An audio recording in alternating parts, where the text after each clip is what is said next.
大家好，我是 Johnny Lin， 一名设计师，但是也是一名马拉松的爱好者，更是一名可持续发展的践行者。今天我特别想跟大家聊聊 ESG。ESG 这个把责任和商业机会结合起来的理念，它如何帮助我们创造一个更美好的未来？大家不知道有没有听过地出这张照片？1968年，美国阿波罗的宇航员在太空拍下了第一次的地球的样子。这个蓝色的星球很美丽，但是也却很是孤独，只有一个。但是短短的50多年过去了，我们的地球面临了巨大的变化。我们的资源在减少，生物种正在消失，气候在变暖。那么我们怎么处理呢？这些挑战听起来很大，但是并不是一个很遥远的事。它们不只是关乎于环境，也是深刻地影响到我们的经济、社会，甚至于每个人的日常生活。好的消息是，这些挑战中隐藏着很多不同的机会。谁能找到解决方案，谁就抓住了未来的方向。今天我想通过 ESG 和大家聊聊，我们如何在挑战中找到机会，为自己、为未来创造了新的价值。说到 ESG， 可能大家会觉得是一个很专业的词，其实它是环境 E、社会 S、治理治3个方面的缩写。但后面呢，其实是一套全新的发展的模式。从20世纪70年代，人们开始关注了污染的问题。到2000年，联合国推出了全球契约 ，ESG 逐渐呢成为了衡量企业可持续发展是否的一个重要标准。研究表明 ，ESG 做得好的企业不仅是更能抗风险，还能更容易的吸引资本。长期回报率甚至于比同行高出20%以上。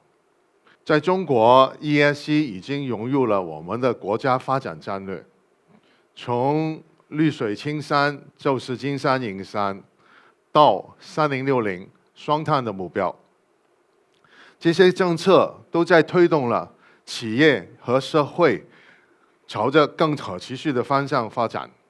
其实 ESG 并不是一种约束，而是帮助企业和社会找到发展的方向。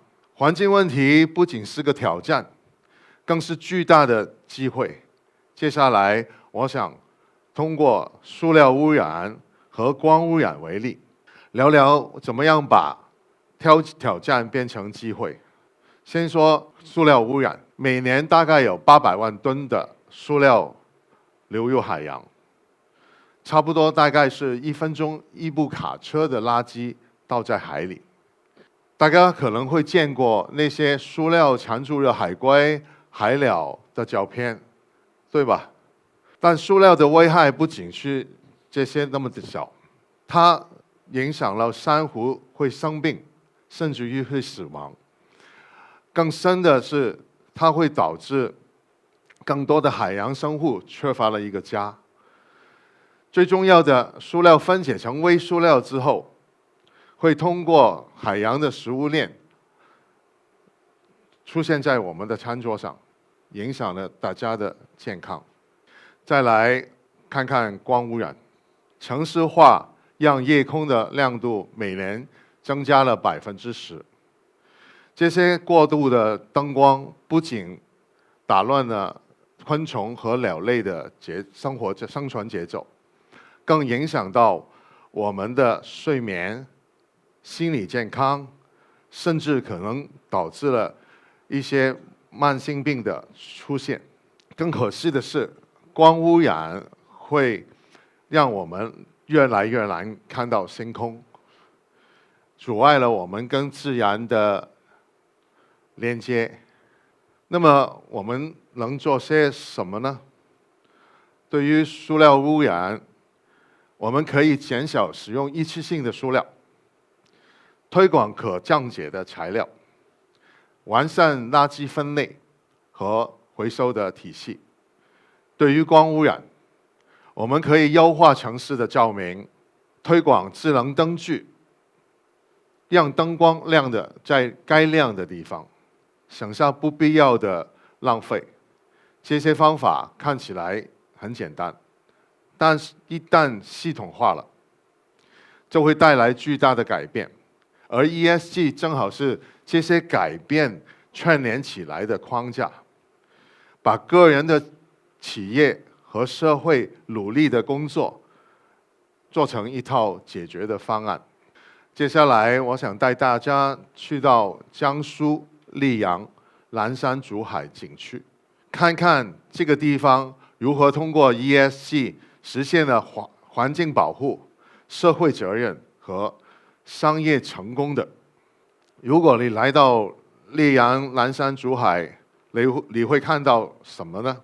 一片片茂密的竹林中，有电动车穿梭其间，屋顶上的光伏为整个景区每年发电300万千瓦时，为景区提供了50%的能源，而且景区内每年会种植5万棵高吸碳量的树种，用智能的系统实时监测了它们的碳吸收量。每年这片竹海减少了25000吨的二氧化碳排放，还通过碳汇交易给地方企业带来了额外的收益。在社会方面，溧阳竹海的贡献也很大。景区优先雇佣了本地的居民，为15600个家庭打造了稳定的工作机会，并通过竹编和茶产业的培训，让传统的工业走向现代的市场。每年这些工作带动了1.5个亿的社区收益增长。景区还设置了无障碍的设施，确保老年人和残障人士能够体验那竹海之美，让他们的社会包容性成为行业的标杆。治理上，溧阳竹海做得更让人放心。它每个季度会发布 ESG 的报告，所有的数据都通过第三方的独立审计，确保真实可信。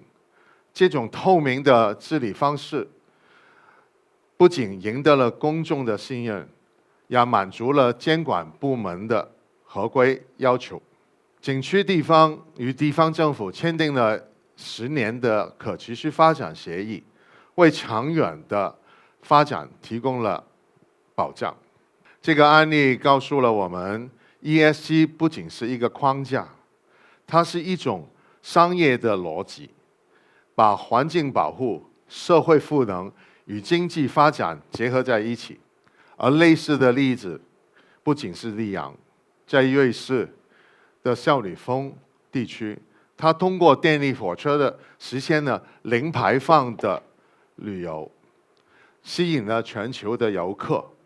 这些成功的案例都证明了，低碳发展不仅是保护环境，还能创造巨大的商业价值。说到了 ESG， 我自己的生活中也有一些小标签。作为设计师，我经常会思考如何在美观和可持续之间找到了平衡。我记得有一次，我们的设计团队说服了客户选择了环保材料，虽然初期的成本会相对比较高，但是最终不仅减少了30%的能耗，还提升了建筑的价值和客户企业的美誉度。作为马拉松的爱好者，每次跑进林间，感受的清新的空气，我自己都会这样的想：我怎么样能为这个自然之美做些什么事？于是我选择了绿色出行，减少浪费，用自身的行动支持环保。我相信每一个小小的改变都会汇聚成未来的大不同。今天我们聊到了 ESG， 分享了溧阳竹海的成功经验，也看到了 ESG 如何把责任和机会结合在一起，推动环保、环境、社会和经济的共同进步。可持续发展并不是一个遥不可及的目标，它可以从这些小的行动开始，例如减少用一次性的塑料，支持有责任的品牌，在生活中选择低碳的消费方式。让我们今天开始，一起用行动践行 ESG， 为我们的地球和未来创造新的价值。谢谢大家。